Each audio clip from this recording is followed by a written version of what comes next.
Telangana cabinet మీట్లో చర్చకు వచ్చిన అంశాలపై అధికార ప్రతిపక్షాల మధ్య మాటల తూటాలు పేలుతున్నాయి. దమ్ముంటే చర్చకు రావాలంటూ ఒకరిపై ఒకరు ప్రతి సవాళ్లు విసురుకుంటున్నారు. అంబేద్కర్ విగ్రహం వేదికగా రెండు పార్టీలు ఢీ అంటే ఢీ అంటున్నాయి. రెండు పార్టీల మధ్య రాజకీయ వేడి రగిలిస్తున్న ఆ అంశాలేంటి? తెలంగాణ కేబినెట్ సమావేశంలో మంత్రులు కొట్టుకున్నారు అంటూ మాజీ మంత్రి హరీష్ రావు చేసిన కామెంట్స్ పొలిటికల్ హీట్ ను కంటిన్యూ చేస్తూ ఉన్నాయి. ముఖ్యంగా కాంగ్రెస్ బీఆర్ఎస్ లో చర్చకు సై అంటే సై అంటున్నాయి. తమ కేబినెట్ లో గొడవలు జరిగాయంటూ హరీష్ రావు అసత్య ఆరోపణలు చేస్తున్నారంటూ సీతక్క గట్టి కౌంటర్ ఇచ్చారు. గొడవలు జరుగుతున్నట్లుగా నిరూపించాలి అంటూ హరీష్ రావుకు సవాలు విసిరారు సీతక్క. మరో మంత్రి అడ్లూరి లక్ష్మణ్ అయితే చర్చకు రావాలి అని హరీష్ రావుకు సవాలు విసిరారు. అడ్లూరి సవాల్ను మాజీ మంత్రి కొప్పుల ఈశ్వర్ స్వీకరించారు.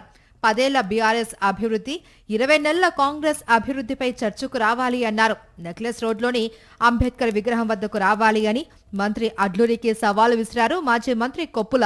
సవాళ్లు ప్రతి సవాళ్లతో అటు మంత్రి అడ్లూరి, ఇటు కొప్పుల ఈశ్వర్ నివాసాల వద్ద పొలిటికల్ హైటెన్షన్ ఏర్పడింది. మంత్రి అడ్లూరి పలువురు ఎమ్మెల్యేలతో ప్రత్యేకంగా సమావేశమయ్యారు. ఈ క్రమంలోనే మరోసారి హరీష్ రావుకు సవాలు విసిరారు అడ్లూరి. తనపై ఓడిపోయిన కొప్పులను చర్చకు పంపించడమంటే హరీష్ రావు భయపడ్డట్లేనన్నారు. మరోవైపు మాజీ మంత్రి కొప్పుల ఈశ్వర్ తాను ముందే చెప్పినట్టుగా అనుచరులతో కలిసి నెక్లెస్ రోడ్లోని అంబేద్కర్ విగ్రహం వద్దకు వెళ్లారు.